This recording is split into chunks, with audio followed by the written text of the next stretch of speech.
No, she was not a fan.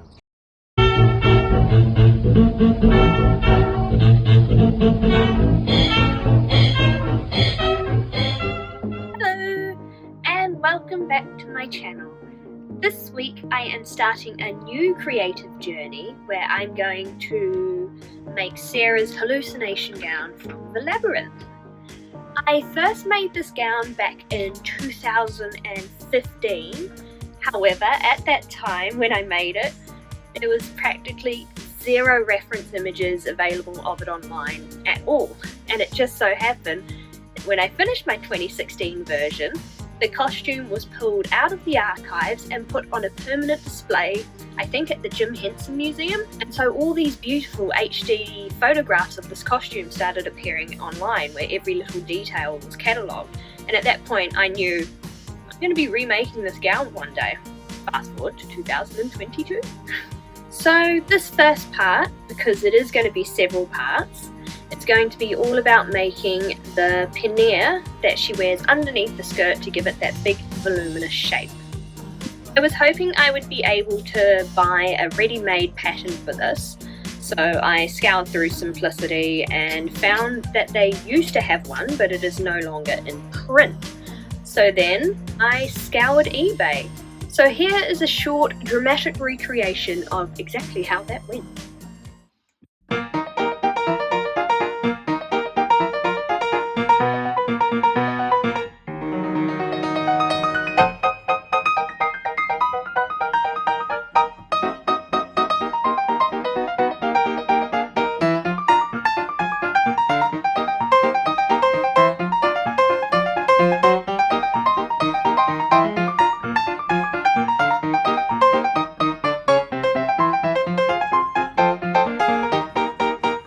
So as you can see, I painstakingly recreated that pattern digitally in Photoshop and then printed it off, and here's where the fun begins.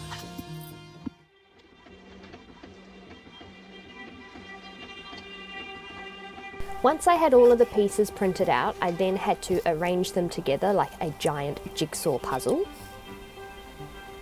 And then from there, I taped them all together and then cut them out.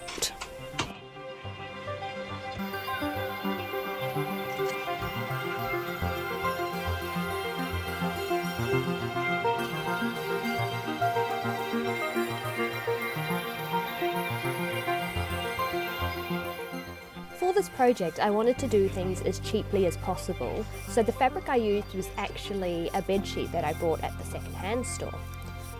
I arranged all the pattern pieces on top of it and then cut them out.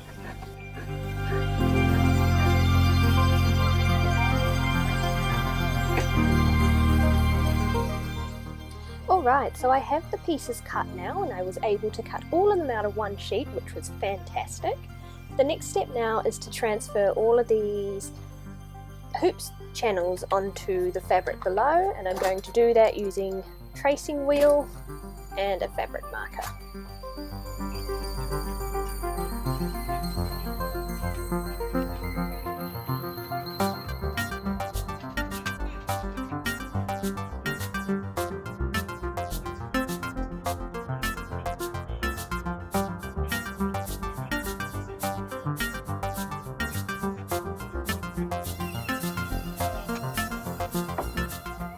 So I've just finished transferring all of the markings onto the fabric, and now I've got to figure out how it goes together without any instructions. From what I've been able to find online through all the blog posts that I've been reading, there's one bit of information that's come up in multiple of them, and that is that it is sewn together with flat felled seams. Now I've never sewn flat felled seams before, so that's going to be something new for me today as well, but shouldn't be too difficult. But yeah, so that's what I'm going to try and do now, figure out this jigsaw puzzle piece and how it all fits together.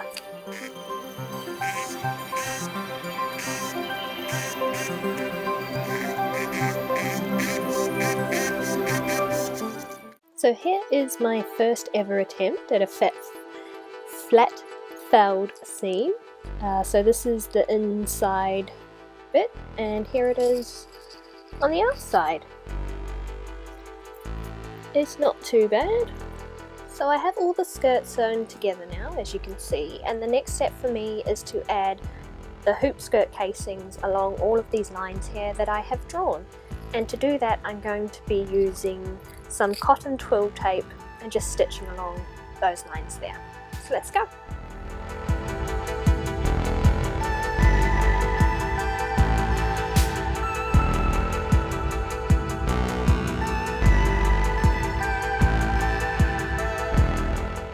So I've sewn all of the boning channels in where the hoop is going to go, and it's looking really large. So I'm just about to add the gusset along the top edge there, and to see if that will change the size of it and hopefully make it a little bit more proportional when I put the actual hoops in. So that's the next step now.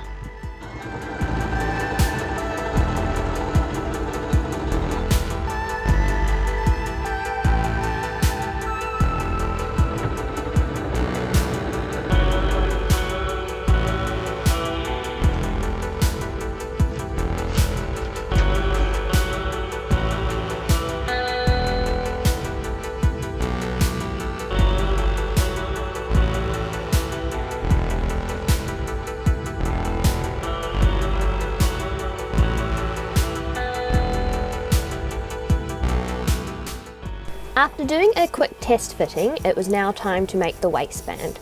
And I did this by folding a strip of fabric in half and in half again, ironing it flat and then adding some waist tape along the inside. The ties will be used to tie the waistband together on either side.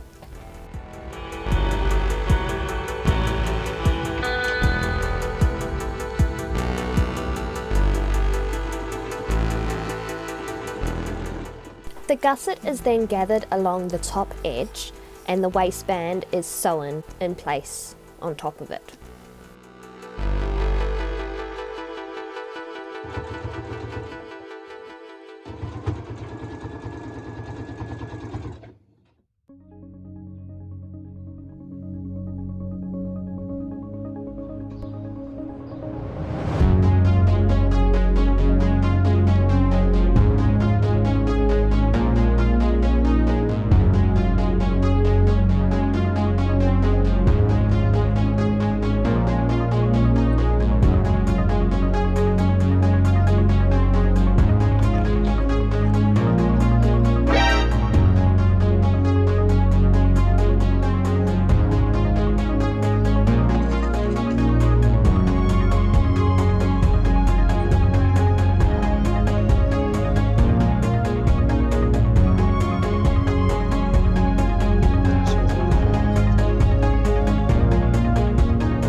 So there you have it, and it worked. I'm as surprised as you are, to be honest. I didn't think that my drawing something off of grainy blog photos would translate this well into an actual wearable piece, but it did. You may have noticed that I am missing the bottom hoop of the hoop skirt, and that is because I drastically underestimated how much hoop steel I'd need. So I do currently have some more on order, and when it arrives I'll put an update in a future video of the hoop skirt with all of the hoops in it. I'm really happy with how it all came together, considering it was bed sheets. Next week I'll be tackling the corset, the under corset. That will give me a nice shape so that I can wear the overdress over the top of it. So be sure to come back next week if you're interested in seeing more of how my Sarah Hallucination gown is coming together. That's it for now. Thank you so much for watching, and I'll see you next week. Bye!